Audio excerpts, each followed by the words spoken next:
Good morning. You'll see shortly why I'm up here. This journal is from today, 4/24/2010. It's the first one, Mayan calendar day, 7 rabbit or star. There's been great opposition to getting this said, so as you see, the software locks up. Now, those are my eyes, see? That's me. So I'm going to go ahead. Just ignore the frozen lips there, okay? The Galactic Federation and Cavsilus. Please be in heart to listen to this.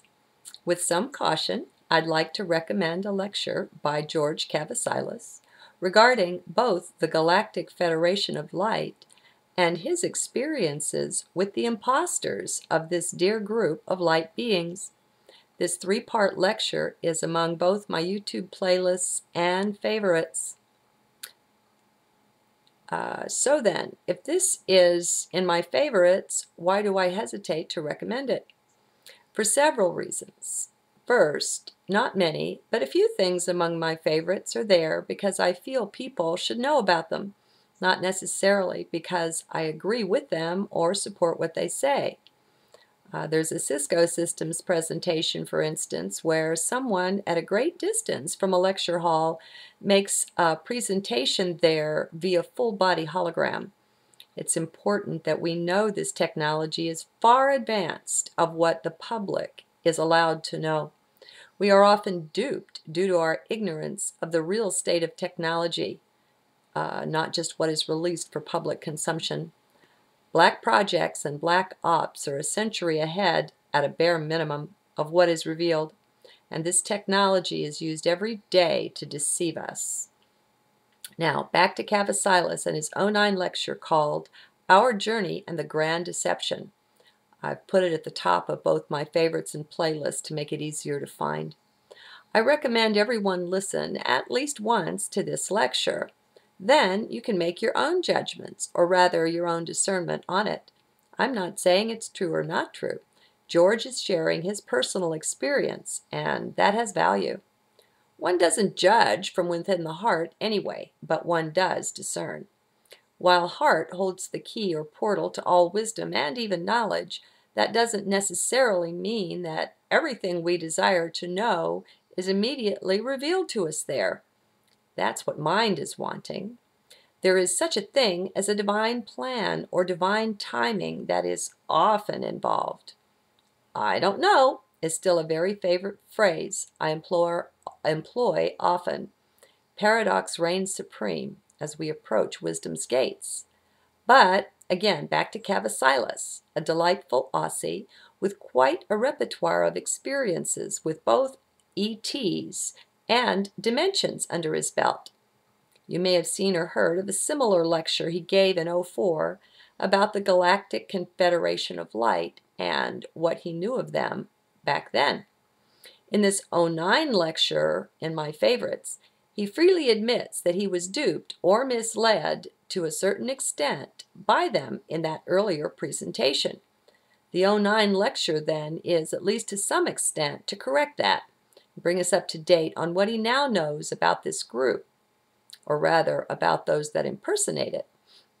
The point I'd like to make here is that there is definitely a Galactic Federation a la Star Wars that is of the light.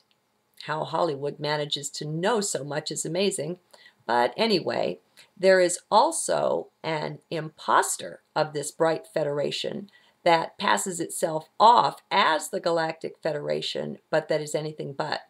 It's a bit complicated, but not really. Even in sacred scripture, the warning is given that the devil will try to pass himself off as an angel of light. This is no different. Actually, this is the same thing. And why not? Come on, any self-respecting dark being would be a fool not to try to do this. It's really the best way to dupe people, don't you see? That way, they get in under people's radar by entering their trust and then go from there. We will accept all sorts of things if we trust in the source, right? That's when we're in head. we often accept unquestioningly, simply because we trust. Okay, two things. First, it is when we are in mind relying on thought that we are thus vulnerable to being tricked and misled. Mind has no North Star, no anchor to source absent heart. Thus, as ever, my recommendation is to simply be in heart when taking in this sort of information, or information from this sort of source. Remember, mind can be misled easily, especially when we're subjected to tremendously advanced technology. Heart does not have that vulnerability. Second, it's just not the end of the world to be misled. It's no big deal, really. We've all been misled any number of times.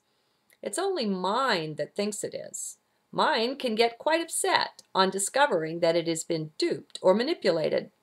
Heart, on the other hand, being both wise and humble, is unimpressed.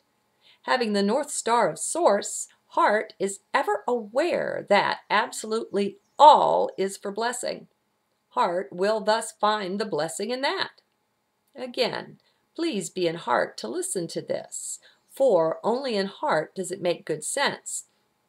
Sometimes, my friends, we are meant to be misled. Sometimes we actually choose that, and for good reason and cause.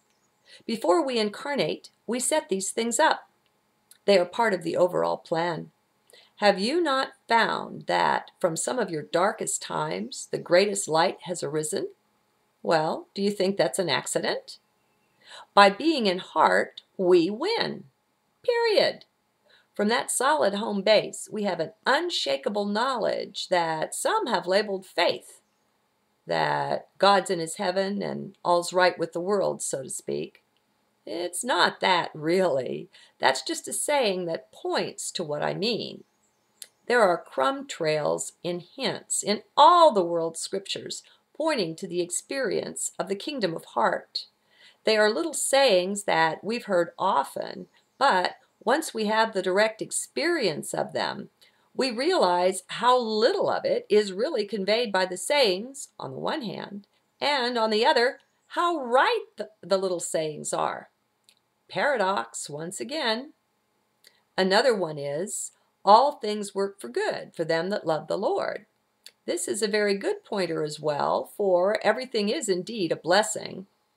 Yes, barring nothing, even world wars and 9/11 and concentration camps and anything else you could name. Care to get over your horror there and drop back down into heart? If you don't, you've no chance of getting what's just been said. Oh, you can translate the words, look each one of them up, and come up with the meaning based on that. You'll be wrong. Words are just pointers. They are strictly things of mind, symbols. They do not communicate in and of themselves. They only symbolize what is being said. They do not say it.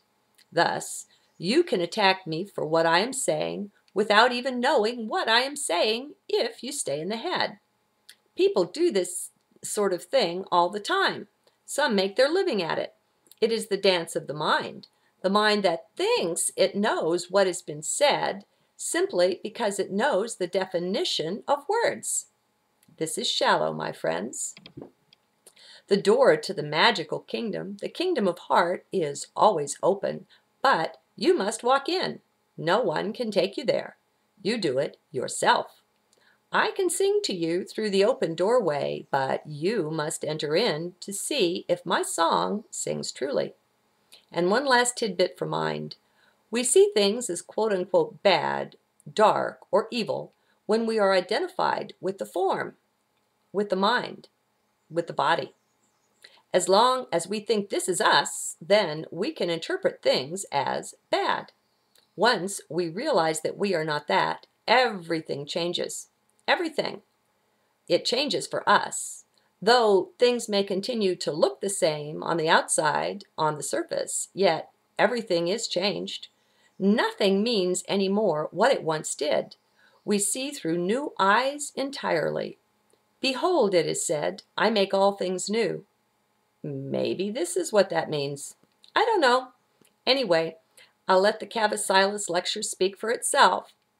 Just be in heart to listen, that's all. Good day.